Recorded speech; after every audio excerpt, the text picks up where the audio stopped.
안녕하십니까? 미주교회 성도 여러분, 매일 말씀 묵상의 시간에 함께 하신 여러분 모두를 환영합니다. 저는 뉴욕에 있는 퀸즈교회를 섬기는 문인정이라고 합니다. 오늘은 5월 31일 수요일 충성하도록 부르심이라는 제목의 말씀을 함께 묵상하겠습니다. 말씀 묵상에 앞서 잠시 머리 숙여 기도하겠습니다. 하늘에 계신 아버지 하나님, 지난 밤도 지켜주시고 또 한날의 생명을 우리에게 주셔서 감사합니다. 하루의 새 생명을 허락하신 그 이유, 바로 아버지 하나님 말씀에 순종하고 충성하라고 우리를 부르고 계신 그 아버지 하나님의 뜻대로 오늘 하루도 살아가도록 은혜 주시옵소서. 예수님의 이름으로 간절히 기도합니다. 아멘.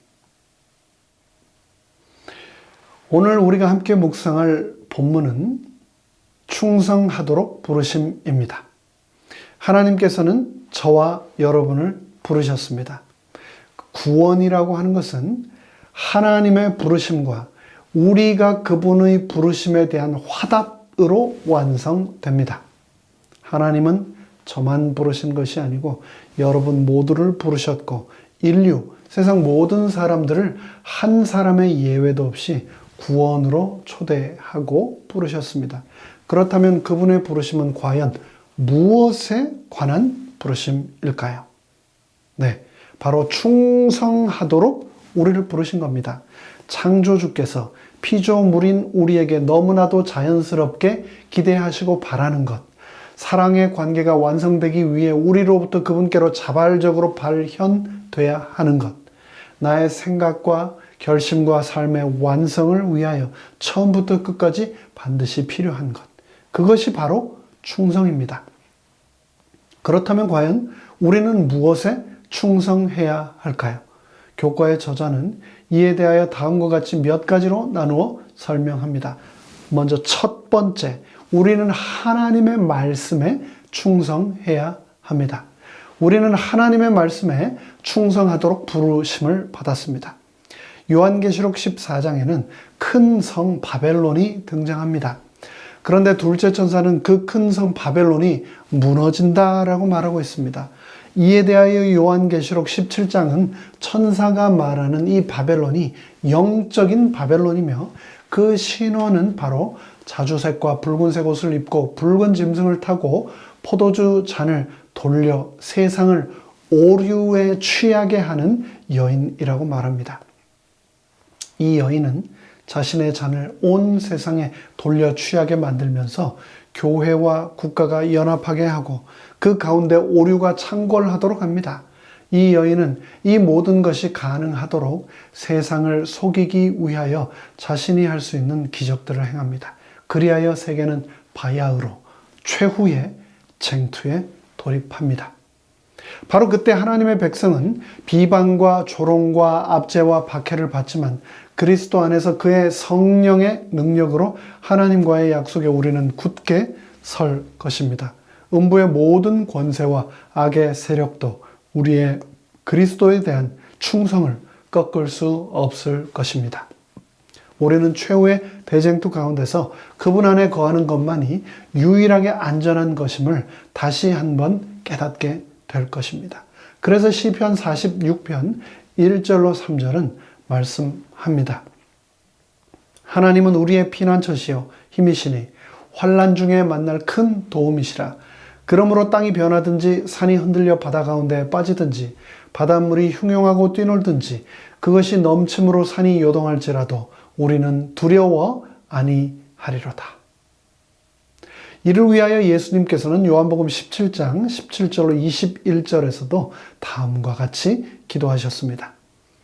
저희를 진리로 거룩하게 하옵소서. 아버지의 말씀은 진리니이다.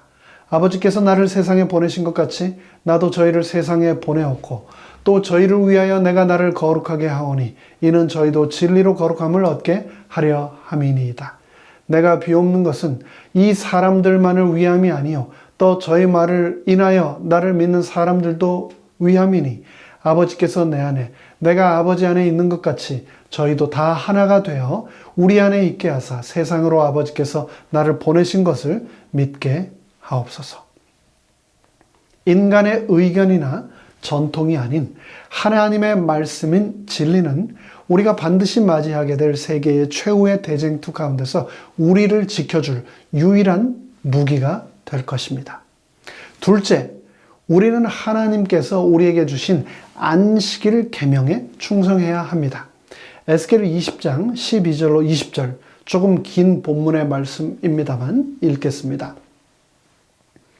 또 나는 그들을 거룩하게 하는 여호와인 줄 알게 하려 하여 내가 나의 안식일을 주어 그들과 나 사이에 표징을 삼았었노라.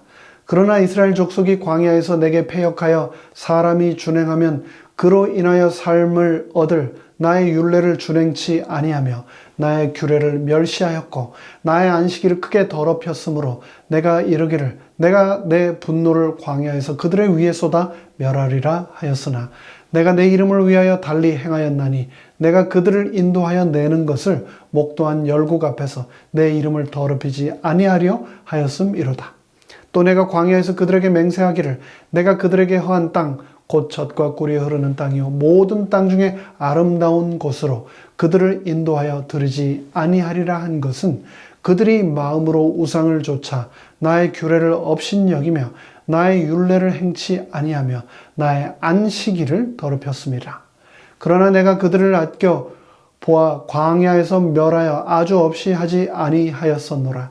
내가 광야에서 그들의 자손에게 이르기를 너희 열조의 율례를 좇지 말며 그 규례를 지키지 말며 그 우상들로 스스로 더럽히지 말라.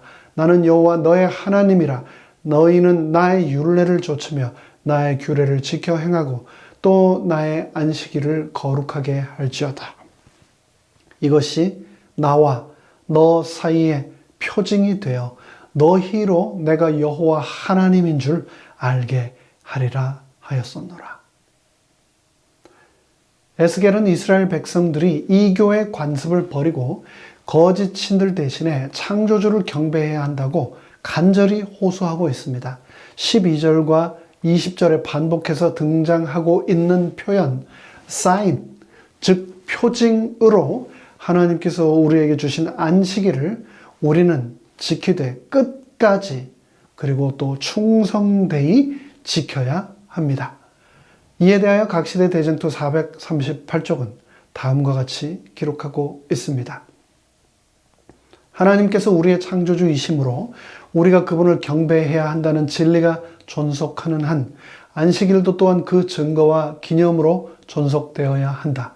만일 인류가 오늘날까지 안식일을 지켜왔을 것 같으면 그들의 생각과 애정이 창조주께 집중되어 주님께서는 존경과 예배의 대상이 되었을 것이며 우상 숭배와 무신론자와 회의론자가 결코 생겨나지 않았을 것이다. 저는 초등학교와 중학교를 일반 공립학교에 다녔는데요. 그러면서 저는 매년 3월 첫 학년의 첫날이 되면 항상 한 가지 통과 의례를 치루어야만 했습니다. 3월의 첫 개학일이 되면 제 아버지께서는 옷장 안에 넣어두셨던 양복을 차려 입으시고 본인이 가지고 있는 넥타이 중에 가장 좋은 것을 골라서 매신 후에 저를 데리고 담임 선생님을 찾아 학교에 가셨습니다. 그리고 선생님께 교무실로 찾아가셔서 면담을 요청하셨습니다. 그리고 처음 뵙는 그 담임 선생님께 이렇게 말씀하셨습니다. 내 아들 인정이는 앞으로 토요일마다 교회에 가야 되기 때문에 학교에 나올 수 없습니다. 하나님께서 명하시고 지키라고 하신 예배일인 토요일 안식일에 교회에 가야 합니다. 라고 말씀하셨습니다. 그럴 때마다 매번 선생님들께서는 교회는 일요일에 가는 것 아닙니까? 아이가 매주 한 번씩 결석하면 수업을 잘 따라간다 하더라도 수업 일수가 부족해서 다음 학년으로 진급하지 못하고 유급하게 됩니다. 아이를 위해서 학습뿐 아니라 친구들과의 관계를 위해서라도 학교를 다니는 동안만이라도 학칙에 맞게 토요일에는 학교에 나올 수 있도록 해달라는 담임 선생님들의 집요하고 때로는 위압적인 설득과 강요에도 아버지께서는 끝까지 수락하지 않으시고 도리어 그분들에게 지금 현재의 기독교 예배일이 도리어 역사를 통해 왜곡되어 잘못 전달되어 온 것이며 성경적인 예배일은 토요일이며 그래서 더 철저하고 또 목숨을 걸고 지켜야 한다라고 역설하시곤 했습니다. 그렇게 매 학년의 첫날이 시작된 후 선생님과 반 친구들의 집중되는 시선으로 저는 늘 불편함 가운데 있어야 했지만 매해 거듭되면서도 끝까지 포기하지 않으시던 아버지 때문에 저는 선택의 여지 없이 강제적으로 안식일을 지켜야만 했습니다. 지금에서야 하는 말인데 어린 시절 그 누구보다도 남들의 시선을 받는 것을 좋아하지 않던 내성적인 아이였던 저에게는 그 일이 얼마나 큰 부담이었고 또 피하고 싶은 과정이었는지 모릅니다. 어떤 때는 아버지가 원망스러웠고 더 나아가서 내가 왜 하필 수많은 교회 중에서 재림 교인이 되어 재림 교인의 자녀로 태어나서 이런 불편과 부담스러운 시선을 견뎌야만 하나라며 내가 참 불행하다라는 생각까지도 한 적이 있었습니다. 근데 그게 끝이 아니었습니다. 나중에 대학을 다니다가 대한민국 남자들이면 다 가는 군대에 입대를 하게 되었는데요. 훈련소 소집에 응하여 군에 들어간 이후로 한 주가 지나가며 드디어 금요일이 다가왔습니다. 이제 내일이면 토요일 안식일이 다가오는데 어떻게 해야 할 것인가? 토요일에 예배를 드릴 수 있게 해 주십시오 라고 소대장에게 말했더니 중대장님께 면담을 요청해야 하겠다라고 하면서 기다리라고 했습니다. 그런데 중대장님께 그렇게 말씀을 드렸더니 너는 감옥에 가야 되겠다라고 하면서 감옥 갈 준비를 하고 있으라고 하면서 모두 다 훈련 나간 후 저만 혼자 방에 가두어 놓으셨습니다. 그때 혼자 있으면서 만약 이 순간도 내 옆에 아버지가 계셨다면 내가 이렇게 외롭고 또 힘들고 또 어떻게 해야 하나라고 두려움 가운데 없었을 텐데 어린 시절 아무것도 모르고 지키던 그 안식일을 지킬 수 있도록 매번 제 옆에서 저를 도와주셨던 아버지의 고마움을 절실하게 깨닫게 되었습니다. 그렇게 감옥만 가기를 기다리며 영창 대기를 하고 있던 저에게 후에 기적적으로 기도의 응답이 이루어졌는데요. 제가 있던 그 훈련소 바로 옆에 교회에서 심우하시던 목사님, 지금 현재 한국의 시조사 편집국장으로 사역하고 계신 박재만 목사님께서 어떻게 제 소식을 아시고 군 부대 안으로 면담 오신 후 저 대신 대대장님을 만나서 대대장님께 부탁해 주셔서 훈련소 내내 안에서 안식일을 지킬 수 있게 되었습니다. 지나고 보니 그 모든 시간들을 통해 내가 안식일을 지킨 것이 아니라 그 안식일이 오늘날까지 나를 지켜주었구나라는 생각을 하게 됩니다. 하나님께서 그분의 말씀과 안식일의 끝까지 충성하라고 하시는 이유는 바로 하나님의 말씀과 안식일만이 이 세상 마지막 최후의 대쟁투에서 나를 지켜줄 수 있다는 것을 저는 깨닫게 되었습니다.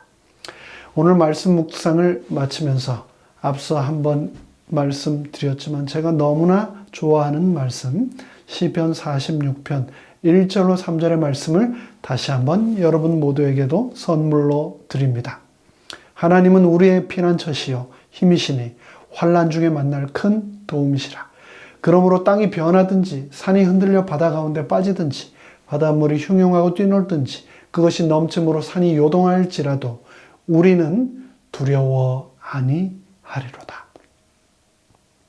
하나님께서 우리를 충성하도록 부르셨으며 그분께서 우리에게 충성하도록 명하신 그분의 말씀과 안식일에 끝까지 거함으로 이 세상 최후의 대쟁투 가운데서도 두려워하지 않는 우리 모두가 되기를 바라며 말씀 묵상을 마칩니다.